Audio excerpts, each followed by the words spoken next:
Hello friends, welcome to विज्ञान तक। Friends, हम लोग एनसीईआरटी 12th का बायोलॉजी पढ़ रहे हैं। अध्याय नंबर है 4 और अध्याय का नाम है जनन स्वास्थ्य। फ्रेंड्स, मैंने इस चैप्टर का एक वीडियो पहले ही बना दिया है, यह दूसरा वीडियो है। अगर आपने वो वीडियो नहीं देखा है तो डिस्क्रिप्शन में लिंक होगा, आप जाकर वो वीडियो देख लीजिए ताकि यह चैप्टर और यह वीडियो आपको अच्छे से समझ में आ सके। फ्रेंड्स, वीडियो शुरू करने से पहले मैं आपको बता दूं कि यह 12th के बायोलॉजी का फुल कोर्स चल रहा है, जिसमें मैं आपको 12th का कंप्लीट बायोलॉजी आपको तैयार कराऊंगा। अगर आप भी 12th की बायोलॉजी का तैयारी अच्छे से करना चाहते हैं तो इस चैनल को सब्सक्राइब करके बेल आइकन को दबा सकते हैं ताकि आने वाले वीडियो का नोटिफिकेशन बिल्कुल सही समय पे आपको मिल सके। चलिए बिना किसी देरी के आज के वीडियो को शुरू करते हैं। आज का पहला टॉपिक है जनसंख्या स्थायीकरण और जन्म नियंत्रण। हम लोग इसमें पढ़ेंगे जनसंख्या स्थायीकरण और जन्म नियंत्रण के बारे में। पिछली शताब्दी में किए गए विभिन्न क्षेत्रों में चहुमुखी विकास से लोगों को जीवन स्तर में महत्वपूर्ण रूप से सुधार हुआ है। हालांकि बेहतर जीवन दशाओं के साथ व्यापक स्वास्थ्य सुविधाएं जनसंख्या वृद्धि में विस्फोट प्रभाव डालती है। हम लोग पिछले शताब्दी से अगर तुलना करते हैं इस समय, तो हम देखे हैं कि चौमुखी विकास हुआ है। कैसे चौमुखी विकास हुआ है? बिजली सेवाएं बेहतर हुई है, आजकल टेलीकॉम सेवाएं, मोबाइल, इंटरनेट, कंप्यूटर हमारे पास आ गया है, बेहतर गाड़ियां हैं, मतलब अनेक सुविधाएं हुए हैं, अनेक क्षेत्र में विकास हुआ है। लेकिन इसमें एक बड़ी समस्या उत्पन्न हुई है। किसके कारण? जनसंख्या वृद्धि के कारण। जिसे जनसंख्या बहुत तेजी से बढ़ती है इसे ही हम जनसंख्या विस्फोट कहते हैं। यानी जनसंख्या विस्फोट के कारण हमें बहुत समस्याओं का सामना भी करना पड़ा है। फ्रेंड्स, मैं इस चैप्टर में या कोई भी मेरा वीडियो होगा, मैं कंप्लीट एक्सप्लेनेशन करता हूं, जिससे आपको केवल सुनने से इस टॉपिक के बारे में बहुत अच्छी समझ बन जाएगी। तो आप बिना स्किप किए पूरा वीडियो देखिएगा, तभी आप इसका फायदा पूरा उठा सकते हैं। देखिए, सन 1990 ईस्वी में पूरे विश्व की जनसंख्या लगभग 2 अरब यानी 2000 मिलियन थी, जो सन 2000 ईस्वी में तेजी से बढ़कर 6 अरब यानी 6000 मिलियन हो गई तथा 2011 में 7.2 अरब पाई गई। आप ही सोचिए, हमारी जनसंख्या 1900 में कितनी थी? 1900 में हमारी जनसंख्या थी टोटल 2 अरब। यानी जिसे अगर हम मिलियन में कहें तो इसे कहेंगे 2000 मिलियन। ठीक है, 2000 मिलियन का मतलब है 200 करोड़। यानी हमारी जनसंख्या 1900 में कितनी थी? 200 करोड़ थी, जो 2000 ईस्वी आते आते ये कहां तक पहुंच गई? तो ये पहुंच गई 6000 मिलियन यानी 600 करोड़ पे। ठीक है, और वही 2011 आते आते हमारी जो जनसंख्या वो पहुंच गई 7.2 अरब यानी 720 करोड़। सोचिए कितनी तेजी से वृद्धि हो रही है। हमारी जनसंख्या में वृद्धि कितनी तेजी से हो रही है। जो हम लोग 1900 में 2000 यानी 200 करोड़ थे, अब 720 करोड़ हो चुके हैं। और पहले तो धीमी होती थी, अब का रफ्तार देखिए, 2000 में 600 करोड़ थे और 2011 में 720 करोड़ हो गए। यानी 120 करोड़ की जनसंख्या बढ़ गया। कितना?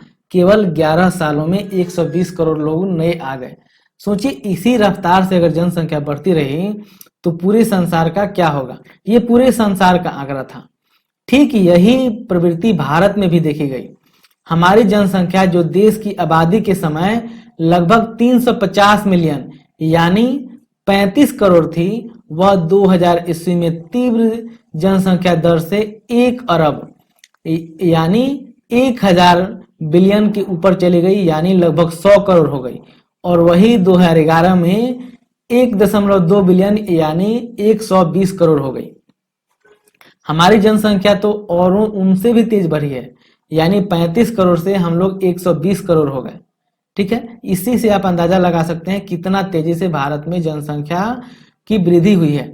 इसका मतलब है कि आज दुनिया का हर छठा आदमी भारतीय है। देखिए, टोटल लोग कितने थे? 720, और उसमें से 120 केवल भारत में है। यानी पूरी दुनिया में जितने लोग हैं उसमें से हर छठा आदमी, यानी अगर सभी लोगों को लाइन में खड़ा करा दिया जाए तो हर छठा आदमी भारतीय होगा। सोचिए भारतीय लोग कितने ज्यादा हैं। इन सबका कारण संभवतः मृत्यु दर में तीव्र गिरावट तथा मातृ मृत्यु दर एवं शिशु मृत्यु दर में कमी के साथ साथ जनन आयु के लोगों की संख्या की वृद्धि हो रही है। इसका कारण क्या है? कि लोग की मृत्यु दर कम हो गई, यानी लोग कम मरते हैं। मातृ मृत्यु दर वो भी कम हो गई, शिशु मृत्यु दर वो भी कम हो गई। जो पहले खराब स्वास्थ्य सेवाओं के से ज्यादा मरते थे वे कम मरते हैं और लंबी आयु तक जीवित रहते हैं। हालांकि हमने अपने जनन एवं बाल कल्याण सेवा कार्यक्रम के माध्यम से इस जनसंख्या वृद्धि की दर में कमी तो की, लेकिन यह कमी नामात्र हुई। देखिए, ये जनन स्वास्थ्य के बारे में मैंने ऊपर वाले वीडियो, इससे पहले वाले वीडियो में बताया, और परिवार कल्याण के बारे में भी पहले वाले वीडियो में मैंने बताया है, उसको देखिएगा तो क्लियर हो जाएगा। तो हमने परिवार कल्याण के माध्यम से जनसंख्या में कमी करने की कोशिश की, लेकिन ये कमी कितनी हुई है? एकदम नामात्र हुई है, बहुत कम वृद्धि, बहुत कम कमी हुई है। 2001 ईस्वी की जनगणना के अनुसार यह वृद्धि 2% प्रति 1000 में 20 व्यक्ति प्रति वर्ष थी। यद्यपि इस वृद्धि दर से हमारी जनसंख्या तेजी से बढ़ रही है। इसका मतलब है कि जो जनसंख्या इस साल अगर 1000 होगी तो अगले साल वो कितनी हो जाएगी? अगर इस साल मान लीजिए कि 2020 में यह जनसंख्या 1000 है तो 2% वृद्धि के साथ यह अगले साल 1020 हो जाएगी। इसी तरह सोचिए, अगर हमारी जनसंख्या 100 करोड़ है तो अगले साल 120 करोड़ होगी। यहाँ पे आपको लग रहा होगा कि 20 ही आदमी तो बढ़ रहा है, लेकिन सोचिए 20 आदमी बढ़ रहा है केवल 1000 पे, और भारत की जनसंख्या है लगभग 120 से 30 करोड़। तो इसके हिसाब से अगर देखें तो हमारी जनसंख्या तो बहुत ज्यादा बढ़ जाएगी। यद्यपि इस वृद्धि दर से हमारी जनसंख्या बहुत तेजी से बढ़ रही है। इस प्रकार की चेतावनीपूर्ण वृद्धि दर से मूलभूत आवश्यकताओं का निशांत अभाव हो सकता है, जैसे कि अन्न, आवास, कपड़े आदि। हमने भले ही इन मदों के क्षेत्र में महत्वपूर्ण प्रगति की है। देखिए, हम लोग जितना भी प्रगति किए हैं, लेकिन सोचिए कि जो हमारे लिए जमीन है जहाँ पे अन्न पैदा होते हैं वो तो उतना ही है, उसी पे हमें आवास बनाना है, कंपनी चालू करने हैं। तो हमारे लिए किन चीजों की कमी हो सकती है? जनसंख्या अगर काफी तेजी से बढ़े तो हमारे लिए अन्न की कमी हो सकती है, आवास यानी रहने की जगह की कमी हो सकती है, कपड़े घट सकते हैं, और यही कारण है कि महंगाई बढ़ेगी, बेरोजगारी बढ़ेगी, लोग भूखे रहेंगे, क्योंकि भोजन तो उतना ही है और लोगों की जनसंख्या काफी तेजी से बढ़ रही है। इसलिए सरकार पर यह दबाव था कि इस प्रकार की जनसंख्या वृद्धि दर को काबू रखने के लिए एक गंभीर उपाय अपनाए जाएं। यानी सरकार पे हमेशा यह दबाव रहता है, पहले तो और ज्यादा था कि हम जनसंख्या वृद्धि को कंट्रोल करें। इस प्रकार की समस्या से निपटने के लिए एक महत्वपूर्ण उपाय यह था कि लघु परिवार को बढ़ावा देने हेतु गर्भ निरोधक उपाय अपनाने के लिए प्रेरित किया जाए। यानी लोगों को यह समझाया जाए कि वो लोग गर्भ निरोधक दवाइयों का या फिर विकल्पों का उपयोग करें जिससे कि बच्चे कम पैदा हों। आपने शायद संचार माध्यमों के विज्ञापन के साथ साथ सुखी परिवार को प्रदर्शित करते हुए पोस्टर एवं पर्चे देखे होंगे, जहां एक खुशहाल परिवार जोड़े के साथ 2 बच्चों का परिवार, हम 2 हमारे 2 नारे के साथ प्रदर्शित किया जाता है। मुझे पूरा विश्वास है आप लोग जरूर देखे होंगे, हम 2 हमारे 2, यानी कि हमें बहुत ज्यादा बच्चे पैदा नहीं करने हैं, 2 ही बच्चे पैदा करने हैं। इसके लिए अनेक माध्यमों से प्रचार भी किया जा सकता है ताकि लोगों के दिमाग में यह बात बैठ सके। बहुत सारे जोड़ों ने, विशेष रूप से शहरों के लोग, कामकाजी युवा दंपतियों ने हम 2 हमारा एक का नारा अपनाया है। यानी कि हम 2 माता पिता मिलकर के एक ही संतान का जन्म करते हैं, क्योंकि उनको फिर पढ़ाना लिखाना, उनमें खर्च भी तो है, उनका जिम्मेवारी उठाना है। तो लोग क्या सोचते हैं, जो ज्यादा समझदार हैं वो करते हैं कि एक ही बच्चा पैदा करते हैं और उसी की अच्छे से देख रेख करते हैं, अच्छे से उसको पढ़ाते लिखाते हैं और एक बेहतर इंसान बनाने की पूरी कोशिश करते हैं। विवाह की वैधानिक आयु स्त्री के लिए 18 वर्ष तथा पुरुषों के लिए 21 वर्ष सुनिश्चित है, और इस समस्या से निपटने हेतु लघु परिवार के लिए जोड़ों को प्रोत्साहित किया जाता है।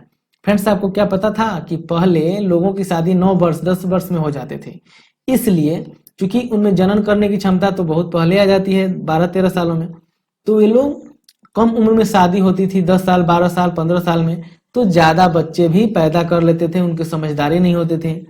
इसलिए यह लड़कियों के लिए 18 वर्ष और लड़कों के लिए 21 वर्ष किया गया। यानी इससे कम उम्र के लोग शादी नहीं करते हैं, यह कानूनन मान्य नहीं है। और साथ ही लोगों को यह प्रोत्साहित भी किया जाता है, मतलब वो प्रेमी जोड़ों को या भी जिनके बीच शादी होती है कि वे बच्चे 18 वर्ष मतलब एक ही या दो पैदा करें, और वो भी कब, 18 वर्ष में लड़की और 21 वर्ष में लड़का की शादी हो उसके बाद। आइए यहाँ कुछ सामान्य तौर पर इस्तेमाल होने वाले गर्भ निरोधकों के बारे में चर्चा करते हैं। गर्भ निरोधक क्या होता है? वे सभी उपाय जो गर्भ को ठहरने से रोकती हैं वो गर्भ निरोधक हैं। जैसे उसमें कॉन्डोम आता है, कॉपर टी आता है, कॉपर टी के साथ ये गर्भ निरोधक गोलियां आती हैं, कुछ इंजेक्शन आते हैं। चलिए सबके बारे में हम जानेंगे। एक आदर्श गर्भ निरोधक प्रयोगकर्ता के हितों की रक्षा करने वाला, आसानी से उपलब्ध, प्रभावी तथा जिसका कोई अनुषंगी प्रभाव या दुष्प्रभाव नहीं हो, या तो हो भी तो कम से कम हो। साथ ही यह उपयोगकर्ता के कामेच्छा, प्रेरणा तथा मैथुन में बाधक नहीं हो। एक अच्छा गर्भ निरोधक वह है जो प्रयोग करने में आसान हो, साथ ही उसका कोई दुष्प्रभाव नहीं हो, अगर हो भी तो बहुत कम हो। साथ ही उपयोगकर्ता के जो कामेच्छा है, यानी जो करने में जो उसका सुख मिलता है उसमें कमी नहीं हो, उसके प्रेरणा में कमी ना हो, और साथ ही मैथुन करने में कोई बाधक नहीं हो। मैथुन मतलब जो सेक्स करने की क्रिया करते हैं, जो पुरुष अपना लिंग मादा की योनि में डालते हैं, इस क्रिया को मैथुन कहते हैं। इसमें कोई बाधक वो उत्पन्न नहीं करता हो, वही एक अच्छा गर्भ निरोधक है। आज तक कल व्यापक परिधि से के गर्भ निरोधक साधन जैसे कि आसानी से उपलब्ध हैं, यानी आसानी से आपको गर्भ निरोधक मिल जाएंगे। इन्हें मोटे तौर पर निम्नलिखित श्रेणियों में वर्गीकृत किया जा सकता है, जैसे प्राकृतिक या परंपरागत, रोध, दूसरा है आईयूडीज जिसे हम कॉपर टी कहते हैं, मुंह में लेने योग्य गर्भ निरोधक यानी दवा के रूप में, टीका के रूप में यानी इंजेक्शन वगैरह टीका के रूप में लेते हैं वो, या अंतःरोपण या शैल चिकित्सा विधियों के रूप में इनका प्रयोग किया जा सकता है। अब सबसे पहले बात करते हैं हम लोग प्राकृतिक विधियों के बारे में, यानी प्राकृतिक विधि से कैसे हम लोग गर्भ निरोधक उपाय कर सकते हैं, कैसे गर्भ को ठहरने से रोक सकते हैं। ये विधियां अंडाणु यानी ओवम एवं शुक्राणु के संगम को रोकने के सिद्धांत पर कार्य करती है। इस विधि में हम लोग क्या करते हैं कि अंडाणु और शुक्राणु को संगम यानी मिलने की क्रिया को, जो मिलने का प्रोसेस होता है उसको रोकने का प्रयास करते हैं। इसमें से एक उपाय औधिक संयम है। ठीक है, अब यहाँ पे अवधि संयम का मतलब क्या है कि हम लोग समय को नियंत्रित करें, यानी समय का ख्याल रखें, जिसमें एक दंपति माहवारी चक्र के 10वें से 17वें दिन की अवधि के दौरान मैथुन से बचते हैं।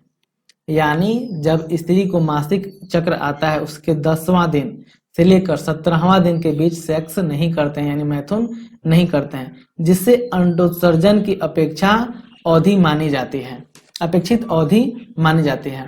फ्रेंड्स, क्या आपको पता है, मैंने हालांकि बताया भी है अपने पिछले वीडियो में कि कैसे गर्भ ठहरता है। इसके लिए क्या होता है कि जो मादा में अंडोत्सर्ग होता है जो लगभग 14वें दिन होता है, ठीक है, तो पुरुष क्या करते हैं कि मतलब जब से ये एमसी आता है यानी ऋतुस्राव चक्र आता है, माहवारी चक्र आता है, उसके 10वें दिन या 28 दिनों का होता है। इसका कंप्लीट आप जनन स्वास्थ्य अगले वीडियो में पढ़े, पिछले वीडियो में मैंने बताया हूँ, तो इसको छोड़ता हूँ। फिलहाल जानिए कि यह क्या होता है कि 10वें दिन यानी 28 दिन का होता है, जिसमें 10वें दिन के बाद से लेकर और 17वें दिन तक, 10वें दिन से 17वें दिन तक कोई भी पुरुष अपनी स्त्री के साथ सेक्स नहीं करता, यानी मैथुन नहीं करता है, जिससे क्या होता है कि शुक्राणुओं को अंडाणुओं से मिलने का चांस बहुत ही कम हो जाता है, और जब शुक्राणु अंडाणु से मिलेगा ही नहीं तो गर्भ ठहरने का सवाल ही नहीं पैदा होता है। इस अवधि के दौरान निषेचन एवं उर्वर के अवसर बहुत अधिक होने के कारण इसे निषेच अवधि भी कहा जाता है। इस तरह से इस दौरान मैथुन न करने पर गर्भ से बचा जा सकता है। यानी अगर आप 10वें से 17वें दिन के बीच सेक्स नहीं करते हैं तो मान के चलिए कि इसमें गर्भ नहीं ठहरेगा। इसके अलावा दूसरी विधि क्या है, बाह्य स्खलन या आंतरिक मैथुन। ठीक है, एक अन्य विधि है जिसमें पुरुष साथी संभोग के दौरान वीर्य स्खलन से ठीक पहले स्त्री की योनि से अपना लिंग बाहर निकालकर वीर्य सेचन से बच जाता है।